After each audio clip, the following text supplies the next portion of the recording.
ధోని అన్న రాజస్థాన్ కోల్కతా దాదాపుగా ప్లే ఆఫ్స్కి వెళ్ళినట్టే. నీ యవ్వ ఉన్న 2 స్పాట్ల కోసం లక్నో సూపర్ జెయింట్స్ మరియు సన్ రైజర్స్ హైదరాబాద్ గట్టి పోటీ ఇస్తుంది. నీ యవ్వ ఉన్న 4 మ్యాచ్లకు 4 మ్యాచ్లు గెలిస్తే తప్ప ప్లే ఆఫ్స్కి వెళ్ళడం కష్టమే. తమ్ముడు, వాళ్ళు ఉన్న మ్యాచ్‌లో ఓడిపోతారు. నీ యవ్వ మనకు రన్ రేట్ మంచిగుంది. మనకున్న 4 మ్యాచుల్లో 3 మ్యాచ్‌లు గెలిస్తే చాలు. నీ యవ్వ ప్లే ఆఫ్స్‌కి ఈజీగా క్వాలిఫై అయితాము. ఇప్పుడు మనం ఫస్ట్ పిసకాల్సింది ఈ పంజాబ్‌ని. అరే మేము ఉన్న 3 మ్యాచ్‌లకు 3 మ్యాచ్‌లు గెలిస్తే చాలు. ఒట్టిగానే క్వాలిఫై అయితాము. అరే అదేంది సామ్ బ్రో, మనకున్నది 4 మ్యాచ్‌లు కదా! నువ్వేంది 3 మ్యాచ్‌లు అంటున్నావు?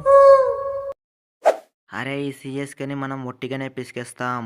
ఇక ఉన్న 3 మ్యాచ్‌ల గురించి చెప్తున్నా. అరే అలాగైతే ఒట్టిగానే 4 పాయింట్లు ఇత్తామనుకుంట్రా? నీ యవ్వ లాస్ట్ మ్యాచ్‌లో మా దూబే తమ్ముడు డకౌట్ అయిపోయాడు. అందుకే మీరు మ్యాచ్ ఈసీ గెలిచేశారు. లేకపోయుంటే మిమ్మల్ని మడత పెట్టేసేవాళ్ళము. అరే ఏంది ధోని అన్న మీరు మడత పెట్టేది? నీ యవ్వ మీ హోమ్ గ్రౌండ్‌లోనే మిమ్మల్ని పిసికి దొబ్బినాం. ఇక మా ధర్మశాలలో అయితే మిమ్మల్ని ఒట్టిగానే పిసికి పారుతాం. ఓహ్! Shit man. నీ యవ్వ ఒక్క మ్యాచ్‌లో 6లు పిసకపోయేపాటికి మ్యాచ్ దొబ్బింది. నీ యవ్వ లాస్ట్ మ్యాచ్‌లో ఉన్న కసినంతా ఈ మ్యాచ్‌లో చూపించాలి. నీ యవ్వ ఈ పంజాబ్‌ని ఒట్టిగానే పిసికి పారి దొబ్బాలి.